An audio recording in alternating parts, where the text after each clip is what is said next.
유시민 씨가 쓴 거꾸로 읽는 세계사라는 책을 보면서 제가 한 가지 깊게 느끼는 것이 있었습니다.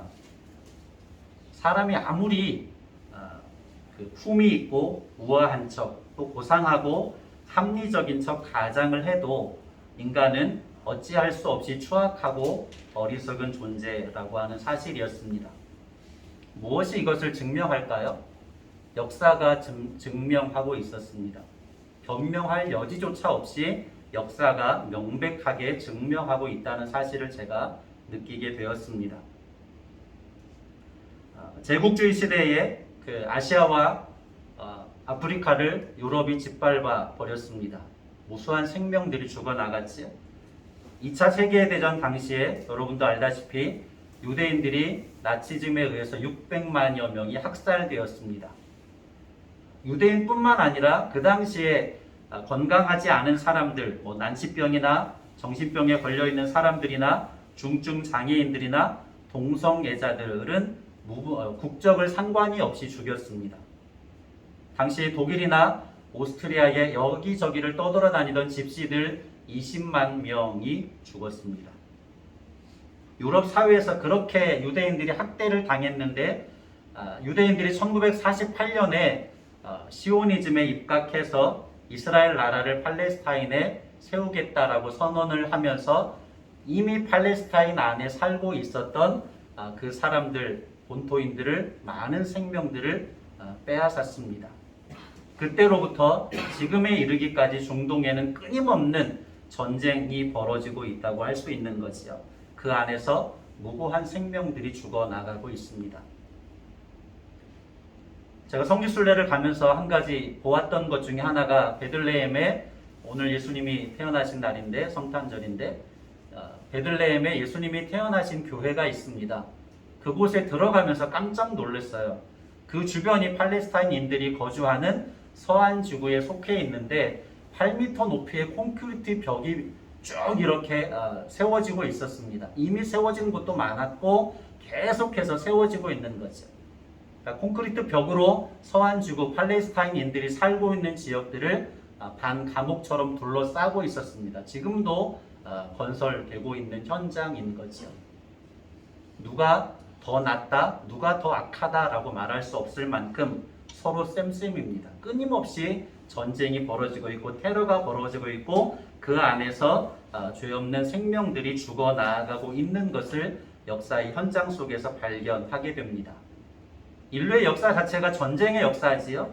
전쟁은 환상이 아닙니다.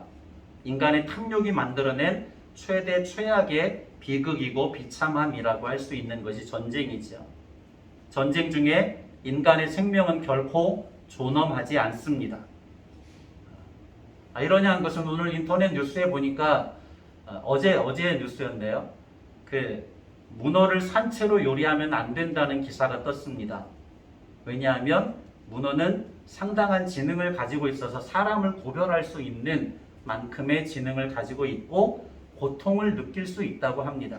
그래서 살아있는 채로 끓는 물에 넣는 것은 동물 학대에 해당하기 때문에 그래서는 안 된다라고 하는 기사가 나왔고 지난 5월 달에 영국에서는 이미 동물복지법이 개정이 되어서 그 안에는 문어를 비롯하여서 오징어나 바닷가재는 그렇게 살아있는 채로 요리를 해서는 안 된다라고 하는 법이 만들어졌다고 합니다. 그 이야기를 들으면서 제가 한편으로 웃었습니다. 왜냐하면 제국주의의 깃발 아래 아시아나 아프리카의 무고한 생명들을 학살했던 그들이 문어의 동물복지법을 만들어서 산채로 죽이지 말라라고 하는 법을 만들었다라고 하니까 한편으로 우스운 생각이 들었습니다. 이념의 시대를 들여다보아도 중국이나 러시아가 공산화되면서 그 안에서 전쟁이 벌어졌고 무수한 생명이 죽어나갔습니다. 또 멀리 보지 않고 우리나라만 들여다보아도 6.25 당시에 그리고 전후시대의 민주화를 거쳐오는 과정 속에서 그 안에 희생된 많은 사람들이 있었던 것을 보게 됩니다.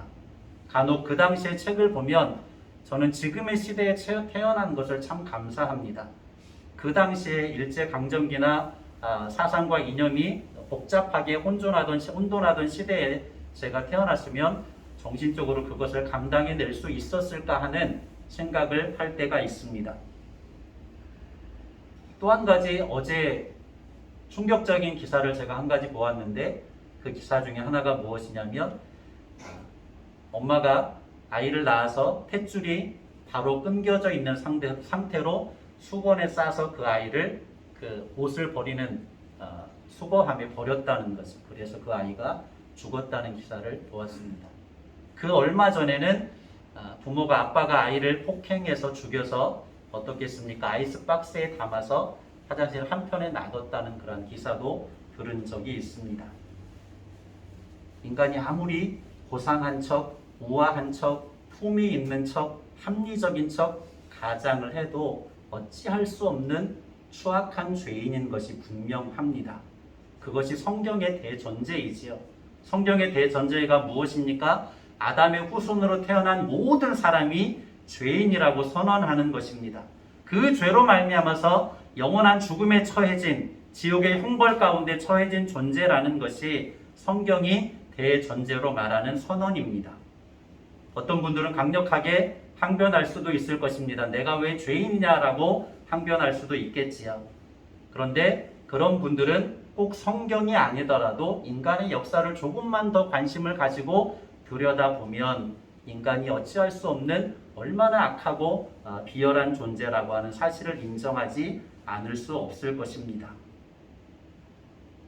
성탄의 날이잖아요. 가장 기쁘고 가장 감사해야 될 성탄의 절기에 왜 이런 무거운 이야기를 하게 되었을까요?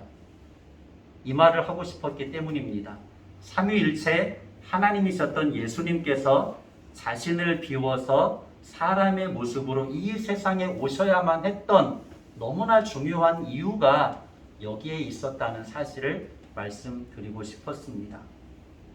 인간은 어찌할 수 없는 추악한 죄인이기 때문에 스스로의 의로는 도무지 구원받을 수 없는 존재이기 때문에 하나님께서 친히 내려오셔서 인생들을 구원하기 위한 역사를 이루신 바로 그날이 성탄절이라고 하는 사실이지요.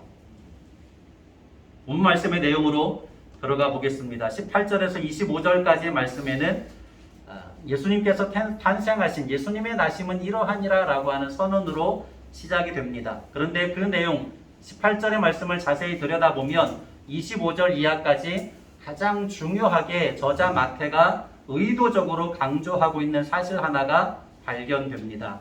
그것은 무엇입니까? 예수님께서 처녀의 몸에서 동정녀에게서 탄생했다라고 하는 사실입니다. 18절을 같이 읽을까요? 오늘 본문 마태복음 1장 18절입니다. 예수 그리스도의 나심은 이러하니라. 그의 어머니 마리아가 요셉과 약혼하고 동거하기 전에 성령으로 잉태된 것이 나타났더니. 아멘. 자세히 보시면 마태의 의도를 발견할 수 있지요. 그의 어머니 마리아가 요셉과 약혼하고 무엇하기 전에? 동거하기 전에 성령으로 잉태된 것이 나타났다라고 이야기합니다. 동거하기 전에 잠자리를 같이 하지 않았다는 뜻입니다. 잠자리를 같이 하지 않았는데 아이가 생겨났다라고 하는 것이지요. 이미 마태는 앞서 예수님의 족보를 기록하면서 동정녀 탄생의 의미를 간접적으로 증거하고 있었습니다. 어떻게 증거하고 있습니까? 1절에서 17절까지의 내용에는 무엇을 담고 있냐면 아브라함으로부터 예수님이 나시기까지의 42대의 족보가 쭉 나열되고 있습니다. 2절을 볼까요? 마태복음 1장 2절 아브라함이 이삭을 낳고 이삭은 야곱을 낳고 야곱은 유다와 그의 형제들을 낳고. 아멘. 두 개의 족보입니다. 누가 누구를 낳고 누가 누구를 낳고 라고 기록하지요. 5절도 보시면 시작. 살몬은 라합에게서 보아스를 낳고 보아스는 루색에서 오벳을 낳고 오벳은 이새를 낳고. 12절도 볼까요? 12절 바벨론으로 사로잡혀간 후에 여고냐는 스알디엘을 낳고 스알디엘은 수룹바벨을 낳고. 아멘. 자, 누가 누구를 낳고 누가 누구를 낳고 그렇게 되어 있지요. 그리고 16절을 읽겠습니다. 16절을 보시면 무언가 좀 다른데 시작. 야곱은 마리아의 남편 요셉을 낳았으니 마리아에게서 그리스도라 칭하는 예수가 나시니라. 다시 한번 읽어볼까요? 야곱은 마리아의 남편 요셉을 낳았으니 마리아에게서 그리스도라 칭하는 예수가 나시니라. 뭔가 다른 것을 보지 않습니까? 앞에서 기록된 누가 누구를 낳고 누가 누구를 낳고라고 하는 그러한 기록의 근거에서 16절을 쓴다면 이렇게 기록되어야 맞습니다. 야곱은 요셉을 낳고 요셉은 마리아에게서 그리스도라 칭하는 예수를 낳으니라. 이것이 정상적인 표현이라고 할 수 있습니다. 그런데 16절은 다릅니다. 본문에 기록된 16절을 다시 읽어볼까요? 제가 앞에 구절대로 기록한다면 어떻게 기록되어야 한다는 것을 읽어드리고 16절을 다시 읽어보면 야곱은 요셉을 낳고 요셉은 마리아에게서 그리스도라 칭하는 예수를 낳으니라. 이게 정상적인 부계혈통의 족보를 기록하는 방식입니다. 그런데 16절에 마태는 그렇게 기록하지 않았습니다. 시작. 야곱은 마리아의 남편 요셉을 낳았으니 마리아에게서 그리스도라 칭하는 예수가 나시니라. 아멘. 요셉이 예수를 낳았다는 표현이 정상적으로 부계 족보를 기록한 내용이라고 할 수 있습니다. 그런데 마태는 의도적으로 예수님이 요셉의 자손인 것은 맞지만 요셉이 예수를 낳았다는 표현을 사용하지 않았습니다. 무엇이라고 사용했습니까? 마리아에게서 그리스도라 칭하는 예수가 나시니라 라고만 기록하고 있는 것을 보게 됩니다. 요셉이 예수를 낳았다라고 하는 표현을 쓰지 않았습니다. 그리고 나서 중요한 사실들을 마태는 기록하고 있는데 마리아에게서 그리스도라 칭하는 예수가 나시니라. 분명히 여자의 몸에서 예수님이 나셨습니다. 무엇을 말하고 있는 것입니까? 사람으로 나셨다는 것을 표현하고 있습니다. 그리고 나서 무엇이라고 또다시 표현합니까? 성령으로 잉태된 것이 나타났더니 요셉이 낳은 것이 아니라 요셉의 씨를 통하여서 예수님이 나신 것이 아니라 성령으로 잉태되어서 마리아의 몸에서 나았다라고 표현하고 있습니다. 여기서 알아야 될 중요한 진리는 예수님께서 분명히 사람의 몸을 입으시고 태어나셨지만 아담의 원죄를 받지 않고 그 아담의 원죄로부터 보호된 순결한 존재로 거룩한 존재로 태어나셨다는 사실을 마태는 분명하게 밝혀주고 있습니다. 구약시대에 하나님 앞에 제사를 올려드렸죠. 제사를 드릴 때 제물이 필요합니다. 그 제물에 반드시 필요한 1번의 조건이 무엇입니까? 그 제물들은 어떻게 된 것이어야 합니까? 흠이 없는 것이어야 합니다. 그것이 제물의 1번 조건입니다. 한번 찾아볼까요? 제사 제도를 가르치고 있는 레위기서 1장을 찾아가 봅니다. 레위기서 1장 3절과 10절을 먼저 보겠습니다.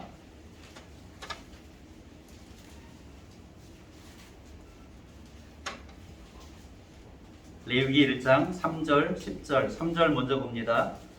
구약성경 창세기 출애굽기 레위기 1장 3절입니다.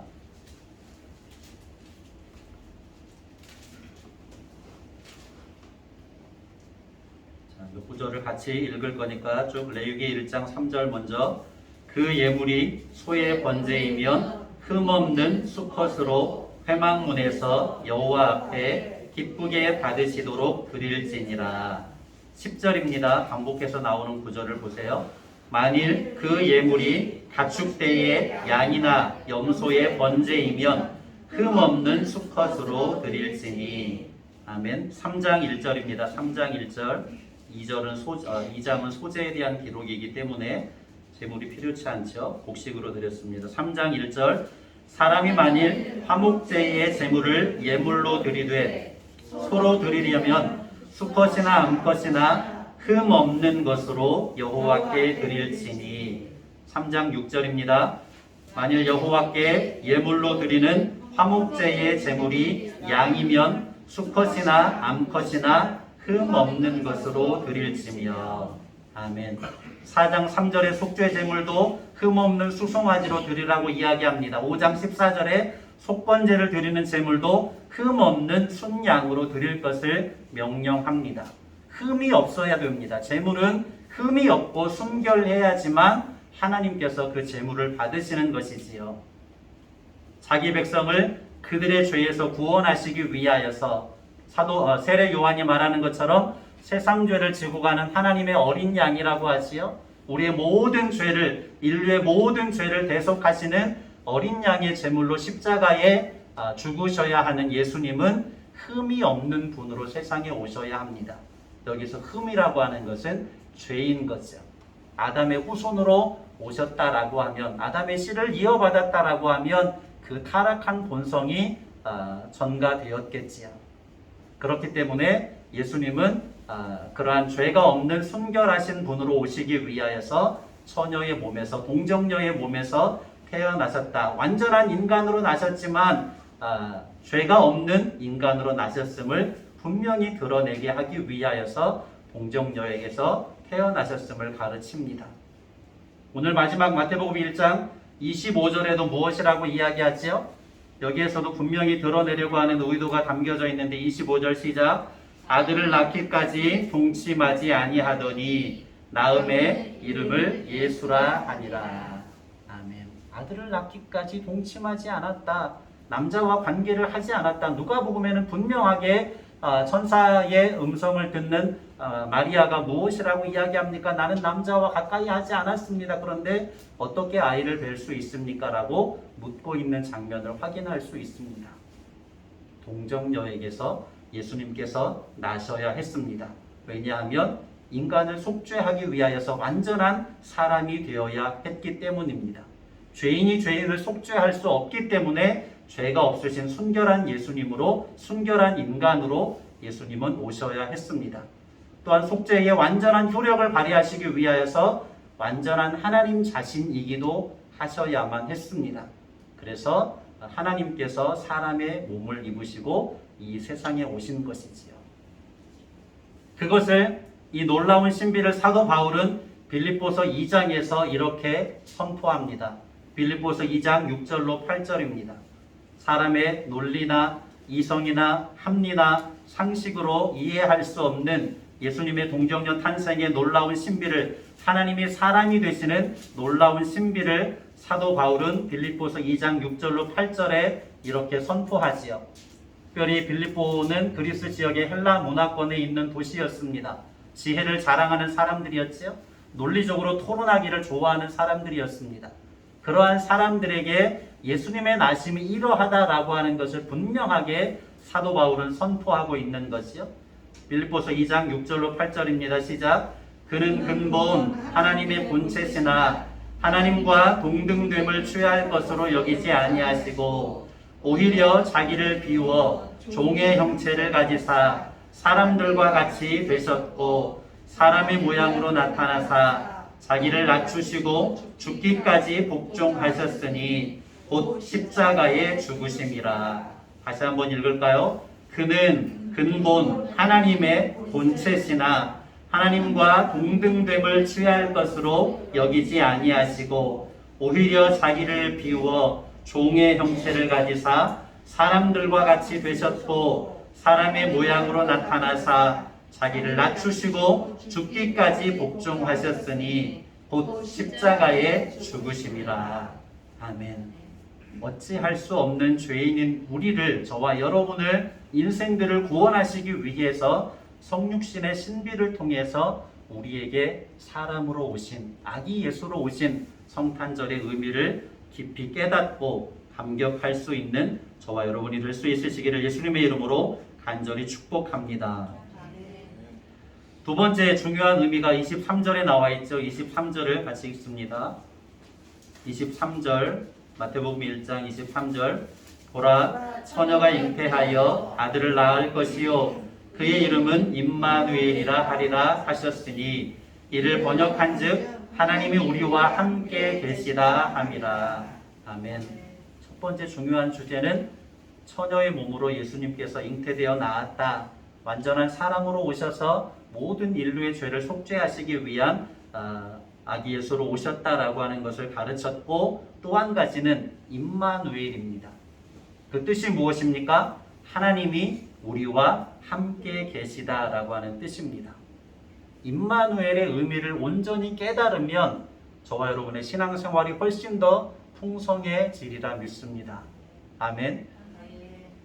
여러 가지 생활들을 할 때 특히 저 같은 경우에 연말이 되면 무언가 기분이 좀 이렇게 쓸쓸한 감정적으로 흔들리는 경험들을 종종 하게 됩니다. 어제 제가 예배를 준비하기 위해서 교회로 너무 추우니까 차를 가지지 않고 걸어서 오는데 참 좋은 교회가 보여요. 참 좋은 교회 2층에 불이 켜 있는데 아이들이 막 뛰어다니고 있는 모습이 보이는 거예요. 그 모습을 보면서 굉장히 씁쓸했습니다. 제가 목회를 하면서 그리는 그림 중에 하나는 성탄 전야에 아이들이 이 앞에 나와서 아기 예수님의 나심을 축하하고 기뻐하는 그러한 모습들을 한편으로 그리고 목회를 시작했는데 언제 우리가 제가 사모님한테 카톡을 하면서 언제 우리 교회도 저렇게 어린아이들과 학생들이 함께 성탄 전야 행사를 할 수 있을까 물음표를 찍으면서 보냈습니다. 목회자라고 할지라도 어느 한순간에 감정적으로 약간의 어떤 그 부침이 있으면 흔들리는 경우들을 제가 경험하게 됩니다. 그거는 나이가 조금 먹어가니까 좀 더 심해지더라고요. 감정적인 그런 부분들이.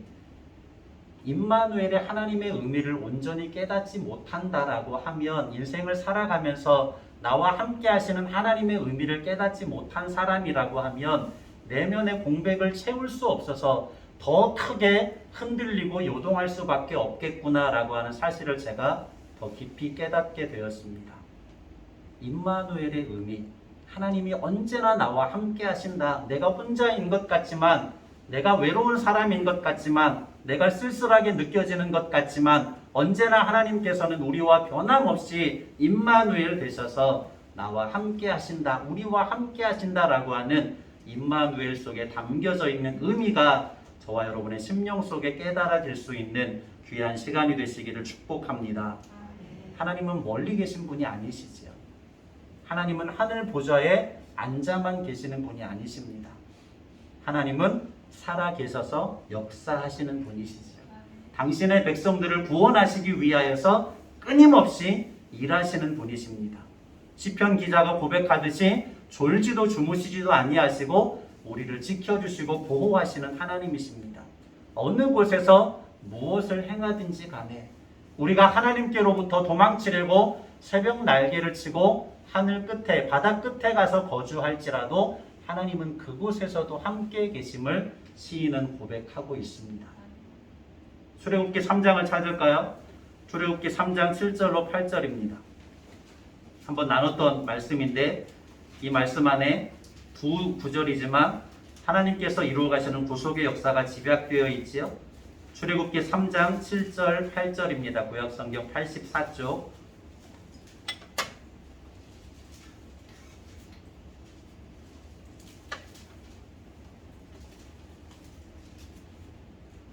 출애굽기 3장 7절 8절 같이 봅니다. 여호와께서 이르시되 내가 애굽에 있는 내 백성의 고통을 분명히 보고 그들이 그들의 감독자로 말미암아 부르짖음을 듣고 그 근심을 알고 내가 내려가서 그들을 애굽인의 손에서 건져내고 그들을 그 땅에서 인도하여 아름답고 광대한 땅, 젖과 꿀이 흐르는 땅, 곧 가나안 족속, 헷 족속, 아모리 족속, 브리스 족속, 히위 족속, 여부스 족속의 지방에 데려가려 하노라. 아멘. 7개의 동사가 나온다고 말씀을 드렸죠. 보고 듣고 알고 내려가서 건져내고 인도하여 데려간다. 하나님께서 이루시는 구속의 역사가 이 말씀 안에 집약되어 있습니다. 8절 서두의 말씀에 내가 내려가서 라고 하는 말씀을 깊이 묵상하면 그 말씀 속에 담겨져 있는 놀라운 신비를 깨달을 수 있습니다. 성육신이라고도 할 수 있습니다. 내가 내려가서 하나님께서는 하늘 보좌 우편에서 앉아만 계시는 분이 아니라고 하는 거죠. 당신의 백성들의 고통을 보고 듣고 알아서 누구를 통해서? 모세를 통해서 친히 내려오신 하나님이십니다. 그리고 10가지 재앙을 애굽 땅에 내리심으로 이스라엘 백성들을 그 애굽의 노예와 같은 고통의 상황 속에서 건져내신 하나님이시죠. 어떻게 하십니까? 광야 40년 동안 불기둥 구름기둥으로 이스라엘 백성들을 인도하셨습니다. 만나와 메추라기로 먹이시면서 반석에서 물을 내셔서 먹이시면서 광야 40년을 인도하신 하나님이시지요. 그리고 마지막에 어떻게 하십니까? 요단강을 건너서 가나안 땅에 데려가셨던 하나님이십니다. 하나님께서 이루시는 구원의 역사입니다. 마찬가지로 죄인된 우리를 위하여서 하나님께서는 친히 사람의 몸을 입으시고 내려오셨습니다. 성육신입니다. 어찌할 수 없는 죄악으로 죽음의 노예가 되어 있던 영원한 죄악의 형벌 가운데, 지옥의 형벌 가운데 놓여져 있었던, 죽었던 인생들을 살리시기 위해서 하나님께서 친히 성령으로 잉태되었고 동정녀 마리아의 몸을 빌어서 우리와 함께 하시는, 사람으로 이 세상에 오시는 놀라운 은혜의 역사를 이루셨습니다. 신비라고까지 말할 수밖에 없는 임마누엘의 하나님, 우리와 함께 하시는 하나님, 우리와 동행하여 주시는 하나님이시지요. 이사야서 7장 14절의 말씀을 찾을까요? 구약성경 75쪽입니다. 이미 이 말씀이 성취되기 700여 년 전에 이사야 선지자를 통하여서 메시아가 어떻게 나실지를 이사야 시대에 가르쳐 주었습니다. 이사야서 7장 14절 구약성경 75쪽. 그래서 오늘 마태복음 1장 23절의 말씀은 이사야 선지자를 통한 예언의 성취이지요. 말씀의 성취입니다. 이사야 7장 14절 시작. 그러므로 주께서 친히 징조를 너희에게 주실 것이라. 보라, 처녀가 잉태하여 아들을 낳을 것이요 그의 이름을 임마누엘이라 하리라. 아멘. 이 말씀은 유다 왕 아하스 시대에 이사야 선지자를 통하여서 선포하신 말씀입니다. 아하스 시대에 어떤 사건이 있었습니까? 아수르와 북왕국 이스라엘이 동맹해서 남왕국 유다를, 아하스 왕이 통치하고 있는 유다를 침략해 왔습니다. 버텨내기가 힘든 풍전등화와 같은 위기 상황이었습니다. 아하스 왕은 절망합니다. 하나님께서 이사야 선지자를 통해서 위로하십니다. 내가 너와 함께 하기 때문에 그 아수르의 계획과 북왕국 이스라엘의 계획은 성취되지 않을 것이다. 그들의 모든 계획은 수포로 돌아갈 것이다. 이사야 선지자를 통해서 아하스 왕에게 들려주었습니다. 그런데 아하스 왕은 그것을 믿지 못했습니다. 더 큰 절망에 빠지지요. 하나님께서 그래서 다시금 이사야 선지자에게 징조를 보여주시는 말씀으로 내가 이 말씀을 통하여서 아하스 왕에게 너희와 함께 있을 것이다 라고 하는 분명한 증표로서 들려주신 말씀이 이사야서 7장 14절입니다. 다시 한번 그 의미를 생각하면서 읽어볼까요? 7장 14절. 그러므로 주께서 친히 징조를 너희에게 주실 것이라. 보라, 처녀가 잉태하여 아들을 낳을 것이요 그의 이름을 임마누엘이라 하리라. 아멘. 믿을 수 없는 사건을 증표로 보여주시면서, 징조로 보여주시면서 아하스 왕아, 너는 두려워하지 말아라, 절망하지 말아라, 내가 너에게 구원의 역사를 이루어 줄 것이다 라고 들려주셨던 그 말씀이지요. 그 아하스 왕 시대에 이루어질 사건이지만 이 메시지를 통하여서 이미 하나님께서는 메시아가 오실 것에 대한, 임마누엘의 하나님으로 오실 것에 대한 그러한 예표까지 하고 계시는 모습을 말씀을 통해서 깨달을 수 있습니다. 하나님의 놀라운 섭리하심이지요. 임마누엘의 하나님이십니다. 언제나 변함없이 우리와 함께 하시는 하나님이시지요. 광야 40년 동안 하늘에 떠있던 불기둥과 구름기둥은 하나님께서 변함없이 이스라엘 백성들과 동행하여 주신다라고 하는 증표였습니다. 또 무엇입니까? 우리를 구원하시기 위해서 아기로 오신 예수님의 나심이 바로 임마누엘 하나님의 명백한 증거이지요. 나다나엘과의 대화에서 나를 보았는데 왜 예수님을 보여달라고 하느냐라고, 하나님을 보여달라고 하느냐라고 하는 말씀을 하시지요. 제자들과의 대화에서도 그렇습니다. 예수님은 하나님께서 사람으로 오셔서 우리 인생들에게 보여주신 하나님의 분신이기 때문이지. 그리고 예수님이 승천하신 이후에는 오순절 마가의 다락방에 불의 혀같이 갈라지는 모습으로 교회 위에 임하여 주신 성령님께서 우리와 함께 하시는 임마누엘의 하나님의 또 다른 증표가 되었다는 사실을 우리는 말씀을 통하여서 분명히 깨달을 수 있습니다. 정리하지요? 임마누엘의 하나님을 느낄 수 있으시기 바랍니다. 온 심령으로 체험할 수 있으시기를 축복합니다. 그 임마누엘의 하나님과 에녹과 같이 날마다 동행하는 그와 같은 삶이 되시기를 온 마음으로 축복합니다. 임마누엘의 하나님을 전혀 느낄 수 없습니까? 어떻게 사람이 처녀의 몸에서 태어날 수 있다는 말입니까? 믿을 수 없습니까? 사모하는 마음으로 성령님의 강력한 임재를 깨닫게 해주시기를 기도하시기 바랍니다. 성령님의 감동하시는 은혜가 담겨있는 하나님의 말씀을 깊이 묵상해 보시기 바랍니다. 그 안에서 깨닫게 하시는 하나님의 놀라운 은혜가 저와 여러분 안에 임하게 될 줄로 믿습니다. 그 안에서 나와 변함없이 함께하고 계시는 임마누엘의 하나님을 인격적으로 만나게 될 줄로 믿습니다.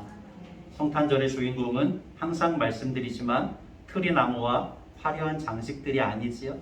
산타클로스도 루돌프도 아닙니다. 성육신하신 예수 그리스도가 성탄절의 참된 주인공이십니다. 임마누엘의 예수님께서 성탄절의 참된 주인공이지요. 성탄절이 어떤 축제가 되어야 합니까? 세상에 향락을 즐기는 축제가 되어서는 안 됩니다. 교회 안에서 예수님의 나심을 축하하고 기뻐하는 축제가 되어야 합니다. 오늘날에는 성탄절이 꼭 세상에 향락을 즐기는 축제처럼 되어가고 있습니다. 너무나 안타까운 일이지요. 교회 안에서, 믿음 안에서, 예배의 공동체 안에서의 축제가 되어야 할 줄로 믿습니다. 어찌할 수 없는 추악하고 어리석은 저와 여러분들을 위해서 죄와 죽음 가운데 있는 우리를 구원하시기 위하여서 아기로 오신 예수 그리스도, 우리를 살리시기 위해 죽으러 오신 예수 그리스도를 온 심령으로 깨닫고 감사하며 감격할 수 있는 믿음의 사람들 되시기를 축복합니다. 2021년 성탄의 절기에 아기 예수 나신 하나님의 평강과 기쁨이, 놀라운 구원의 은총이 저와 여러분의 심령과 육체와 가정과 범사 위에, 우리 목양교회 공동체 위에 임마누엘의 은혜로 충만하시기를 예수님의 이름으로 축복합니다. 기도합니다. 고마우신 아버지 하나님, 하나님의 말씀의 신비를 다시 한번 함께 나눴습니다. 깨닫는 은혜를 허락하여 주시어서 우리를 위하여 성삼위 하나님께서 사람의 몸을 입으시고 이 땅에 오신 아기 예수 나심의 그 성탄의 의미를 온 심령으로 깨닫고 감사하며 감격할 수 있는 은혜가 있게 하여 주시옵소서. 우리 목양교회 공동체가, 한국교회 공동체가, 세계 열방의 교회 공동체가 성탄절이 세상의 축제가 아니라 교회 안에 예수님의 나심을 기뻐하고 축하하는 참된 절기임을 회복하여 갈 수 있도록 은혜 베풀어 주시옵소서. 간절히 소원하며 예수 그리스도의 이름으로 기도드립니다. 아멘.